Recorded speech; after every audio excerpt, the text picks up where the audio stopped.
Michel Samaniego, él fue secretario general del Jurado Nacional de Elecciones y es experto en temas electorales. Se ha aprobado un dictamen de insistencia para reducir multas por no informar gastos de campaña, algo que tiene que ver con la ley electoral precisamente, y esto se ha desarrollado en el Congreso de la República. ¿Qué implicancias tiene esto? Pues el señor Samaniego nos lo va a explicar. ¿Qué tal? Muy buenas tardes. Buenas tardes, muchas gracias por la invitación. Muy bien. Efectivamente se ha aprobado un dictamen por insistencia respecto de establecer criterios de proporcionalidad en la aplicación de ciertas sanciones previstas en la Ley de Organizaciones Políticas referida a la información de gastos de campaña y referidos a la conducta prohibida en campaña electoral. Esta ley ya había sido observada por el Ejecutivo y ahora ha regresado al Congreso, y la Comisión de Constitución ya ha aprobado un nuevo dictamen y está pendiente de que pase al Pleno del Congreso para ver si se aprueba por insistencia esta ley y entraría en la legislación electoral. ¿Qué modificaciones específicamente se han planteado desde la Comisión de Constitución en comparación a lo que exige actualmente la norma, por favor, para tenerlo claro? Básicamente se está estableciendo o se está modificando dos cuestiones. Primero, el rango de multas que se imponen a los candidatos respecto de su información financiera de sus gastos de campaña. Antes de esta propuesta de modificación, o como está actualmente la legislación, si un candidato no informa sobre sus gastos de campaña, puede ser acreedor de una multa entre 10 a 30 UITs. Esta ley o este proyecto de ley en insistencia está señalando que esta multa ya no va a ser así, sino van a ser de 1 a 5 UITs. O sea, se ha disminuido la sanción. Se está disminuyendo, sí. Y en el caso de la propaganda prohibida, o más conocida como la ley de dádivas, la ley establece que el candidato que regala una dádiva es acreedor a una multa de 30 UITs. Este proyecto de ley lo que está haciendo es que ahora la multa por la entrega de dádivas sería entre 5 a 30 UITs. Es verdad que la ley requiere que se incorporen ciertos criterios de proporcionalidad de acuerdo a algunos parámetros, pero me parece que en el tema de lo que es omisión de la información de los gastos de campaña, el parámetro que está incorporando esta ley es muy bajo.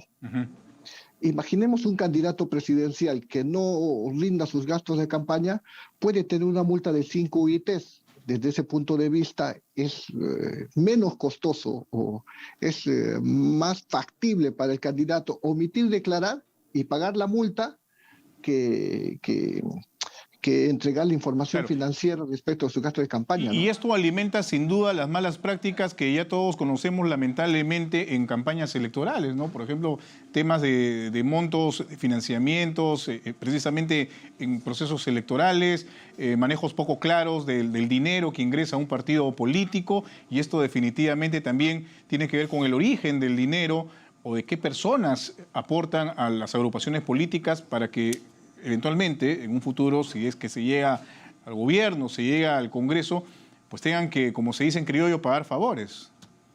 Claro, lo que se quiere es que la respuesta de la administración electoral frente a esta omisión sea una respuesta grave, fuerte, decidida.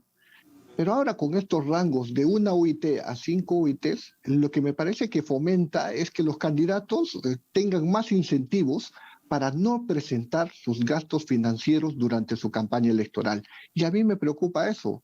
Lo que se quiere es transparencia. Exacto. Y sancionar a aquel candidato que no nos explica de dónde han obtenido sus gastos de campaña. Me parece que el Ejecutivo ha hecho bien en observar esta ley, pero el Congreso viene insistiendo en promulgarla y en hacerla vigente, ¿no?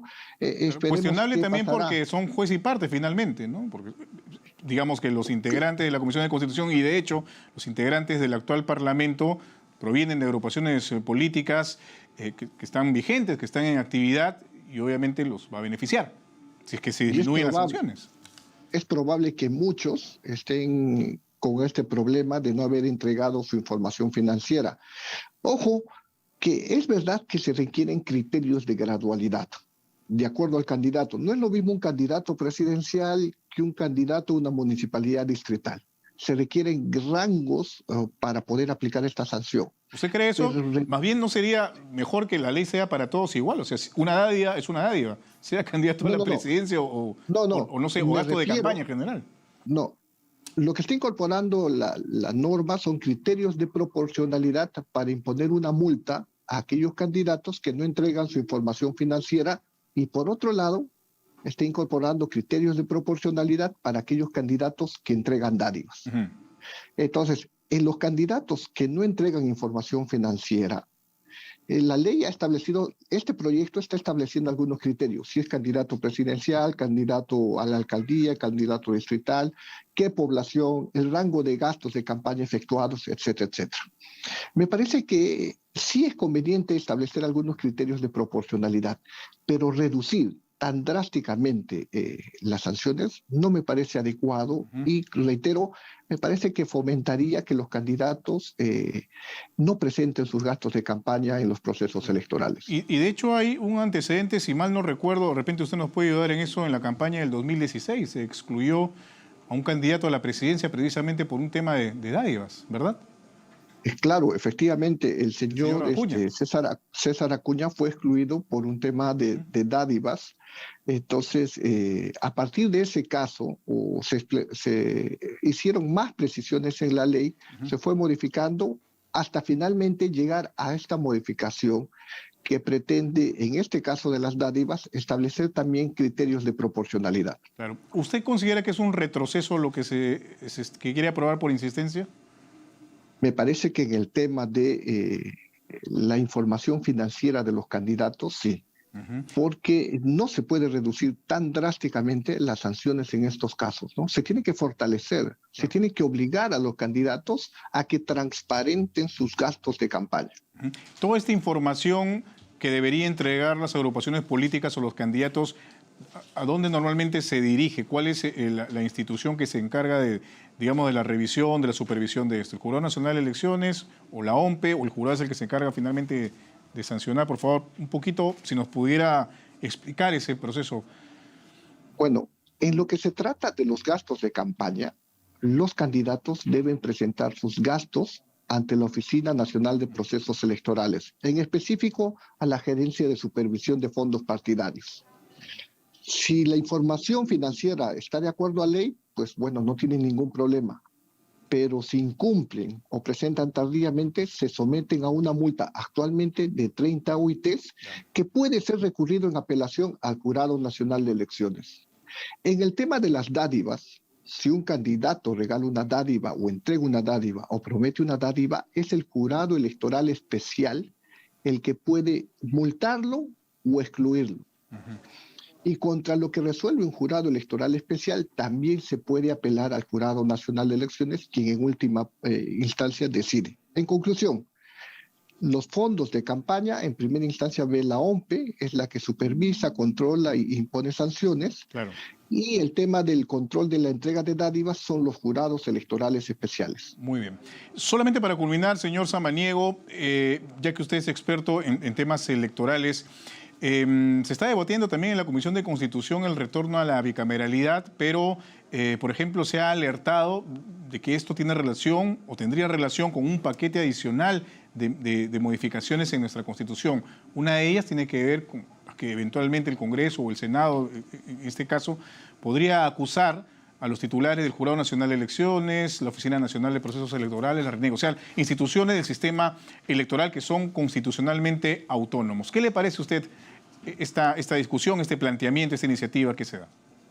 Bueno, este es un tema espinoso, pero lo cierto es que el sistema electoral tiene que tener las mayores garantías constitucionales para que no sea atacado durante un proceso electoral ni se ponga en tela de juicio su actuación. Me parece que es muy peligroso que se pueda acusar constitucionalmente durante un proceso electoral al presidente del Jurado Nacional de Elecciones o a los miembros del Jurado Nacional de Elecciones. Es un tema que requiere debate, requiere escuchar las opiniones de diversos puntos de vista, pero me parece que lo sensato, lo adecuado, es preservar las garantías que tienen los magistrados para poder desarrollar su labor electoral con independencia, con imparcialidad, libre de presiones.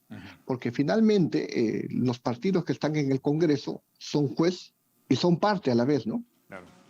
Muy bien. Y de hecho, definitivamente, si es que no gustan resultados, digamos, en un supuesto plano de elecciones, si no gustan los resultados, pues el Congreso, que es un foro político, tendría la potestad finalmente de acusarlos, ¿no? Claro, entonces la acusación se podría distorsionar porque en vez de una acusación se podría convertir en una represalia contra el árbitro. Muy bien. Que en este caso es el Jurado Nacional. Muy bien. Muchísimas gracias por haber estado con nosotros. Muy amable. Muchas gracias por la invitación. Buenas tardes. El señor Michel Samaniego, exsecretario general del Jurado Nacional de Elecciones y experto en temas electorales, ha conversado con nosotros. Son las 4 de la tarde con 25 minutos, amigos.